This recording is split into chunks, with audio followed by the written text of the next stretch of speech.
Hi, I'm Mayor Wendi Strom. We've heard a lot of great questions from residents about the recent zoning updates that the City Council just passed. I know that zoning can sound complicated, but it really shapes what our neighborhoods look and feel like, so it's important to understand what's changing and why. To help break it all down and to answer some of your most common questions, I've invited Travis Parker, our Director of Sustainability and Community Development in the City of Lakewood, to join me for this conversation. Hi, Travis. Good morning. Good morning. Let's start with the easy one. What is zoning, and why did Lakewood update their zoning code? Well, zoning is a set of regulations that describes what can be built where, what you can do in those buildings. And it's designed for thoughtful, organized growth of our city. Now, it's been 13 years since we've updated our zoning code, so it's time for us to modernize and update our code. And there are several things that are leading us to do that. First, we have some new state laws that we need to respect and follow.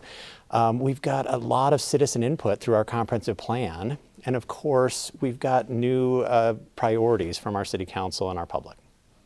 Thank you. That really helps explain the why. I know many residents are curious about these changes, what they actually look like. Can you walk us through some of those main updates? Sure. So first off, we've got new state laws that prohibit us from limiting the number of people that can live in a building. So one of the things that we're doing is having a new square foot limit on the size of homes in our residential areas. So we don't have massive homes that are out of character with those areas. And in the balance of that, then we're allowing some more flexibility in what you can do in that space. Secondly, we've got some new park protections. We've heard from the community and from council that we're interested in more protections for our public open space and areas around parks. So new development next to parks will require neighborhood meetings, and buildings next to parks will have to be set back more to prevent, density from encroaching on our city parks. Thirdly, we're going to allow more adaptive reuse of buildings, and this accomplishes a couple goals.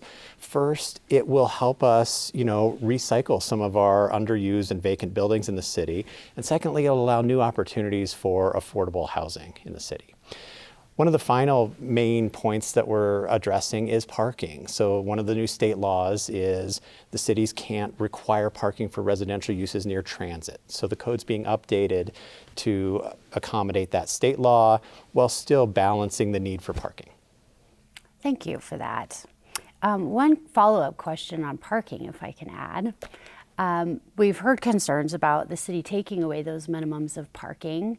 Can you tell me, outside of the city requiring parking, aren't there requirements by others that will help make sure that we're continuing to have parking come onto market with these new properties? Certainly, that's a great question. So, yeah, right now the city requires parking in certain instances, but rarely do we have to enforce that because generally developments provide more parking than we actually require. And this is for a number of reasons. First, the market demands it. The people that are building new homes or new businesses know that they need to provide parking for that. And secondly, the financing for these developments. Most developments are paid for with borrowed money, finance money, and the providers of that money require pretty significant amounts of parking with new development. That's interesting. Thank you. That's helpful. I've also heard some residents ask how these changes might affect their own property and their own neighborhood. I actually did a little exercise myself recently. I looked up my own property on the county assessor site to see the size and look at the differences in the way zoning is now and the way zoning would be after. And it really helped me realize that there's not much that we would be able to change on our own property. And I'm curious with that, what, if anything, will homeowners actually notice from these updates? Yeah, that's a great question. Yeah, for most property owners, nothing's going to change in how they use their property. People will still be able to continue to live in, use their property, they can sell it, they can pass it on to family members. So existing property owners really aren't going to see an impact. What this does is plans for future growth and development. As properties change hands over time, there's more flexibility for what can be done on those properties. So the goal of the new code is to protect neighborhood character and plan responsible growth. while allowing more flexibility that will provide future affordability options for first responders, teachers, the elderly, kids buying their first new home. Can you elaborate a little bit on how this impacts property rights? Absolutely. Property rights are fundamental. This code doesn't take away any rights that existed in the previous code and adds a lot more flexibility for what people can do to their property in the future. So people that had a horse farm before can continue to have that horse farm. People that had a big backyard that couldn't previously put up a home for their mother-in-law can now build an additional ADU for their mother-in-law in the backyard. So we're providing additional flexibility without taking away any existing property rights, which are fundamental in Lakewood. So the changes don't impact a property owner's right to live in or sell or pass on their own home. But what about my neighbor's property? I feel like that's one of the biggest concerns that I hear from, and why I did the exercise myself is wondering what might neighbors expect over time. Are we going to start seeing more townhouses or duplexes or even triplexes built right next door to us? It's a great question. So this is not going to result in overnight change. Zoning is future looking and sets the property rights for what can happen in the future. So over time, cities evolve. Lakewood wasn't always what it is now. It started out much more agricultural and grew over time into the suburban community that it is now. And it'll continue to evolve over time. The new code puts safeguards in place to protect our existing character by limiting the size of new buildings that happens in these neighborhoods. So it's really trying to strike a balance between protecting our existing character and promoting home affordability. So over time in our neighborhoods, we could start to see more ADUs, more mother-in-law units, a few duplexes and triplexes. And what this does is it protects property rights of our community, so people can house their elderly parent or add a unit to have their child back from college to live with them, while respecting existing community character and promoting affordability for all of our residents. Thank you for that. One question I have, follow-up question on that one, is as far as the safeguards that are in place. I know we have them. You mentioned earlier the idea that someone could have a duplex or triplex built next to them. What kind of safeguards are in place to help make sure that if there's a structure that has more units to it, that it still matches that character of the neighborhood? Absolutely. So that's where the size limitations come in. The idea is every new structure in our neighborhoods will maintain the size or general size and character of the existing homes in that neighborhood. You can do more units, but they have to be smaller and fit within that same character. In addition, in the coming year, we may be looking at design guidelines for neighborhoods so that the architectural character will be respected throughout existing neighborhoods.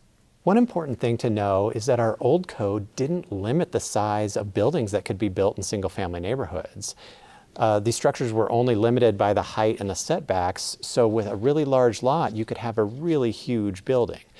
There wasn't really a demand for that when we limited the number of people that lived in a building to a single family or 5 people. But with this new state law, there's no limit on how many people can be in these buildings. So there certainly is and would be a demand for much larger buildings in these districts. So the new code limits that size to prevent that potential externality. Interesting. Thank you. Another question that we've heard a lot about is parks. We are Lakewood after all. Some residents have asked whether any of Lakewood's parkland is being rezoned or could ever be developed.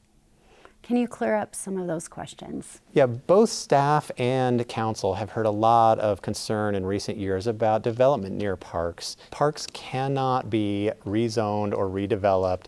Nothing's been rezoned under this new code. Our city charter prevents parks from ever being developed, and any property that the city has used as a park will be a park in perpetuity.